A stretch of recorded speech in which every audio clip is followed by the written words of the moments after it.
Não se esqueça de se inscrever no canal e de ativar o sino das notificações, para não perder nenhum dos lançamentos futuros do Mundo de Gelo e Fogo. E se aprecia o conteúdo do canal e deseja contribuir de forma mais direta com o seu crescimento, considere tornar-se parte do nosso clube de membros, onde você terá acesso a benefícios exclusivos como acesso antecipado a vídeos futuros, alguns vídeos extras para membros e um canal de comunicação direto comigo para sugerir novos temas. O link para o clube de membros, bem como os de todas as minhas redes sociais, estarão disponíveis na descrição abaixo.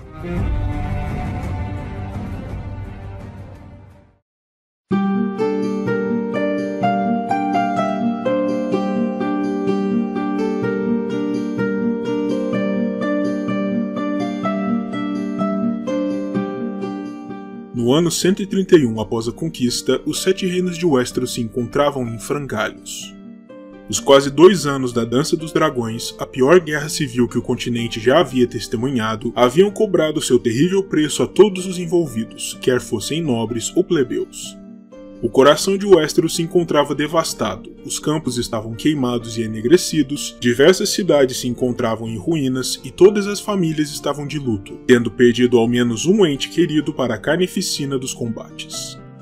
Contudo, é certo também que não existia então nenhuma casa que houvesse sofrido mais do que os próprios Targaryen, a dinastia real, que assistiu às trágicas mortes de diversas figuras importantes, incluídos aí ambos os líderes das duas facções que haviam lutado com tanto afinco pelo poder. A rainha Rhaenyra do lado dos negros e o rei Aegon II pelo lado dos verdes, para além de quase todos os dragões que controlavam então suas maiores armas de poder e supremacia para manter o controle sobre o reino forjado pouco mais de um século antes, pelo poder e pela vontade do conquistador. Mas a vida precisava seguir adiante de alguma forma, e o renascimento do reino se iniciaria com a ascensão de um novo rei, Aegon III, o filho de 10 anos de idade de Rhaenyra e sobrinho de Aegon II, visto como um candidato ideal para ajudar a reconciliar os lados que haviam lutado vorazmente e para curar as feridas deixadas pela guerra e reconstruir o reino, em um momento de extrema vulnerabilidade, com a perda das criaturas aladas de sua casa. Como um dos mais importantes compromissos de um jovem monarca no início de seu reinado, Aegon se casou com sua jovem prima Jaehaera, então com apenas 8 anos de idade, filha de seu tio real, durante o 7º dia da 7ª lua do ano 131, o mesmo de sua ascensão ao trono. Embora, naturalmente, tanto Aegon quanto sua nova rainha fossem demasiado jovens para assumir plenamente os deveres de Estado e por isso o governo estivesse nas mãos dos regentes do reino, era considerado vital assegurar o quanto antes o casamento real e, a seu tempo, a questão sucessória, para se evitar uma repetição da cadeia de eventos que havia culminado na explosão da dança, que tanto sofrimento e perda havia causado a todo o reino. Contudo, infelizmente para Aegon e para os 7 reinos, o casamento com Jaehaera foi lamentavelmente breve, pois já no ano 133 após a conquista, apenas 2 anos após a união formalizada, a rainha se jogou de uma das altas torres da fortaleza de Maegor, sofrendo uma terrível morte, empalada nas estacas de ferro afiadas do fosso seco abaixo das muralhas internas da fortaleza, e até os dias de hoje, não se sabe se tratou de um suicídio ou de um crime premeditado, mas para os efeitos deste vídeo, essa discussão não é relevante. O fato era que a esposa do rei estava morta, e a questão da continuidade da dinastia estava mais uma vez sob séria ameaça. Por isso, preparativos e planos para casar Aegon novamente foram rapidamente elaborados dentro da Fortaleza Vermelha, proporcionando uma série inusitada de acontecimentos como raras vezes se vira na história de Westeros, e cujos relatos nos chegaram majoritariamente através dos escritos do espirituoso anão bobo da corte Cogumelo, que serviu à Casa Real naquele período, e que foi, portanto, testemunha ocular dos fatos, registrando tudo para a posteridade com riqueza de detalhes e de forma bastante bem-humorada, como lhe era natural. O primeiro homem a se movimentar no sentido de tentar emplacar um nome para o lugar da falecida Jaehaera foi a própria mão do rei de então, o ambicioso Lord Anwin Peake. O plano do senhor era o de casar o rei à sua própria filha, Míriel, mas tal ideia foi fortemente rechaçada por outros membros da corte real, com destaque para os lordes do norte, Cregan Stark, e do Tridente, Kermit Tully. Até mesmo o aliado mais notório de Peake no Pequeno Conselho, o grande mestre Muncan, começou a rever sua posição, por estar bastante claro para todos que a intenção por trás de tal proposta era de aumentar a influência da Casa Peake dentro do alto círculo do poder, e não buscar o melhor para o reino como um todo. Ao mesmo tempo, outros nobres de diversas partes do reino também começaram a se mexer, para se colocar em bons termos com Aegon e, talvez, apresentar uma de suas próprias parentes como possível candidata a se tornar a nova rainha de Westeros, já que a ambição não é algo que se encontra em pequenas medidas entre lords e ladies. Nobres como Torren Manderly, o Senhor de Porto Branco, Joanna Lannister, a viúva do Senhor do Ocidente, Elinda Baratheon, das Terras da Tempestade, e Sherys Footly, a regente da cidade murada de Tumbleton, que desempenharam um papel fundamental no desenrolar da dança, escreveram cartas endereçadas ao rei, propondo senhoras de suas próprias casas como noivas em potencial ou, no caso da Sra. Footly, colocando a si mesmas como candidatas. Já a Lady Samantha Hightower, a mente por trás da criação do Banco de Vila Velha, não somente propôs a Aegon que tanto sua irmã quanto sua cunhada poderiam se casar com sua graça ao mesmo tempo, como também elencou outras 31 possíveis candidatas ao posto de rainha oriundas da Campina, e, de acordo com os registros de Cogumelo, a senhora teria supostamente afirmado também que poderia elencar diversos belos e jovens rapazes, caso fosse essa a inclinação de Aegon, mas não se sabe ao certo se isso de fato ocorreu ou se foi apenas uma anedota, uma vez que tal proposta naturalmente não resolveria a questão sucessória, que era afinal de contas o cerne da questão. Todas essas propostas enervaram a mão de Aegon, e Lord Pyke, buscando ganhar tempo para encontrar uma forma de lidar com tamanha concorrência vinda de todos os lados, decidiu-se por convencer o rei a conclamar um grandioso baile a ser organizado na corte, com o objetivo de selecionar sua nova rainha, a ser escolhida por Aegon em pessoa, e no qual todas as aplicantes nobres, virgens e com menos de 30 anos de idade seriam bem-vindas para apresentar suas pretensões e as virtudes necessárias para assumir o posto de nova rainha dos Sete Reinos. A mão anunciou à corte a iminente realização do grande baile com as seguintes palavras: pelo bem de seu povo, sua graça deve tomar uma nova esposa, embora nenhuma mulher jamais vá substituir nossa bem-amada rainha Jihira em seu coração. Muitas se colocaram adiante para assumir tal honra, as mais belas flores em todo o reino, e qualquer que seja a jovem a quem Aegon venha a desposar será a Alysanne para seu Jaehaerys, a Jonquil para seu Florian. Ela dormirá ao seu lado, dará à luz seus filhos, dividirá seus fardos, acalmará seus temores quando cair doente e envelhecerá ao seu lado. Portanto, é apenas adequado que permitamos que o rei faça tal escolha em pessoa. No próximo dia da donzela, organizaremos um baile como Porto Real não vê desde os tempos do rei Viserys. Deixemos as donzelas virem de todos os cantos dos Sete Reinos para se apresentarem diante do rei, para que sua graça escolha aquela que melhor se adeque para dividir consigo sua vida e seu amor. O dia da donzela foi o escolhido para que o rei contasse com os melhores auspícios possíveis em sua escolha, sendo este aspecto do Sete responsável pela proteção das jovens inocentes, o que rendeu à ocasião seu nome, o Baile do Dia da Donzela, ou como Cogumelo o alcunharia por razões que se tornaram claras mais adiante, a Mostra de Gado do Dia da Donzela. Lord Pyke esperava que a imposição de condições para admitir apenas as donzelas nobres de 30 anos ou menos limitaria o número de possíveis candidatas a comparecerem, mas ainda assim, mais de 1000 jovens, oriundas de todos os cantos de Westeros e de diversas partes de Essos, vieram a comparecer ao baile, todas ansiosas por apresentar seus préstimos diante de Aegon, na esperança de talvez virem a ser a escolhida para se tornar rainha.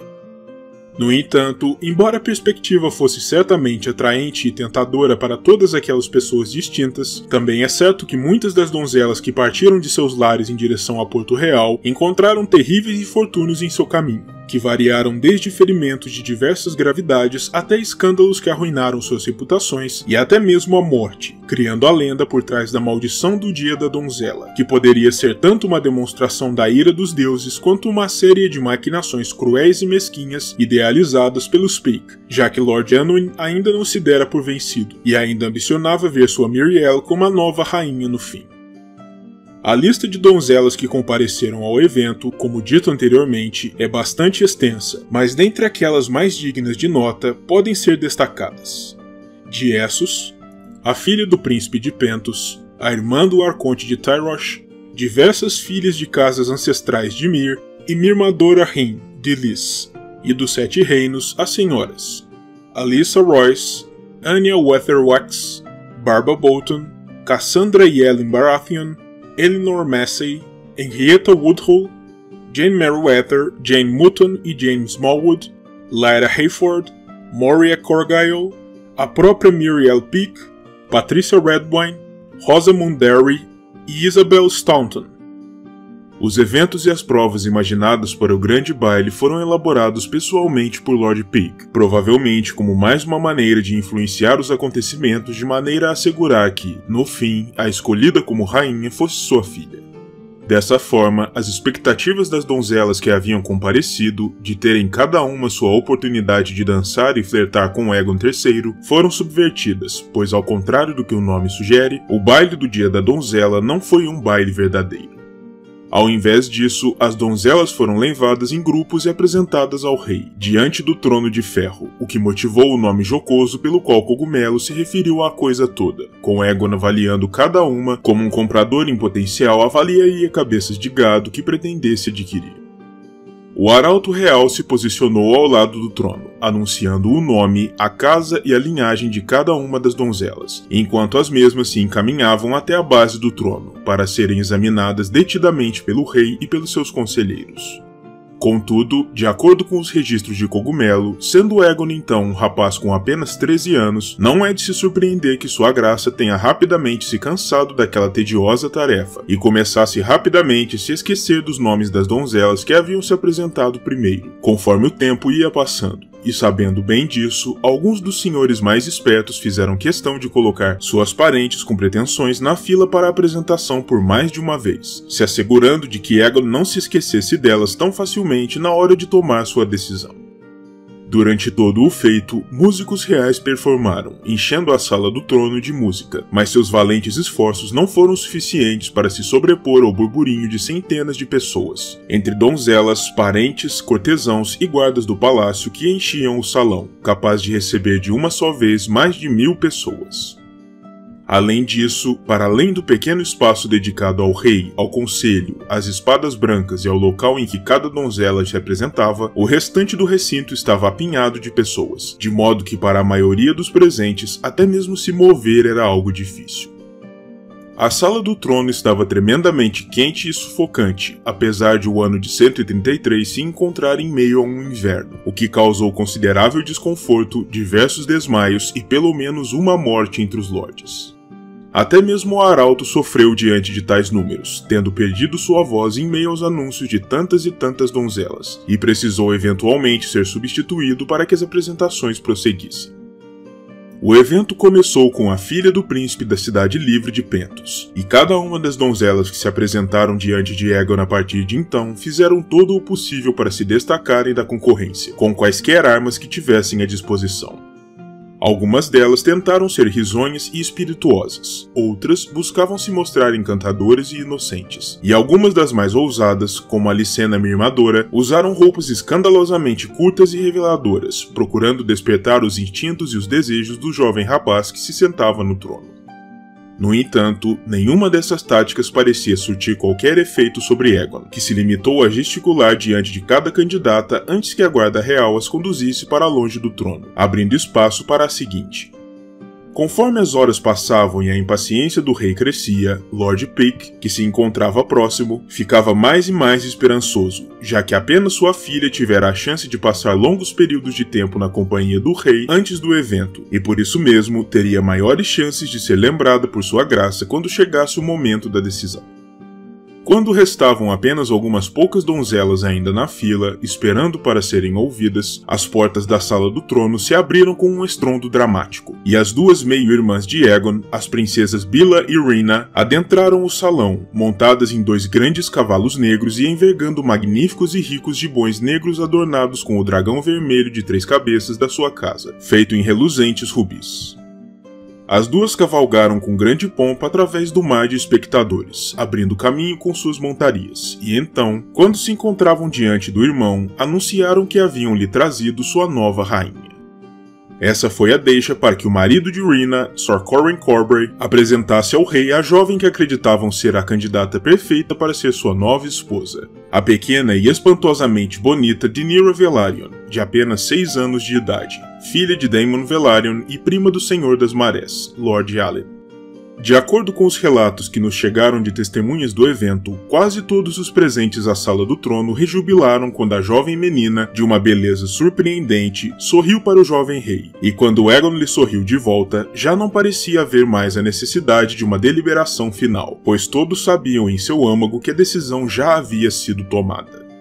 Como o protocolo precisava ser cumprido, no entanto, Aegon se acomodou para avaliar as últimas donzelas ainda na fila, mas elas foram trazidas e levadas de volta de forma rápida e apressada, de tão palpável era a vontade do rei em colocar um fim a tudo aquilo. De fato, a sensação de pressa era tão perceptível que a última das donzelas a ser ouvida, Henrietta Woodhull, fez sua apresentação aos soluços, sabendo bem que era um esforço inútil de sua parte. Quando a última audiência finalmente acabou, Aegon convocou seu copeiro real, Gymon Cabelo Pálido, um suposto filho bastardo do predecessor do rei, e coube a ele fazer aquele que talvez tenha sido o anúncio mais desnecessário em toda a história dos Sete Reinos: que o rei havia escolhido Lady Rhaenyra como sua nova rainha. Isso colocou um fim ao assim chamado baile, mandando todas as outras donzelas e seus familiares de regresso aos lugares de onde vieram, enterrando de uma vez por todas as esperanças de Lord Pyke e assegurando, pelo menos pelo que parecia, a questão da linhagem real. Aegon e Rhaenyra se casaram no último dia do ano 133, e 3 anos mais tarde, em 136, o rei assumiu plenamente seus poderes. E embora o início do casamento tenha sido difícil e o reinado de Aegon tenha sido também bastante infeliz, eles eventualmente tiveram juntos nada menos do que 5 filhos, e permaneceram juntos até o falecimento de Aegon no ano 157.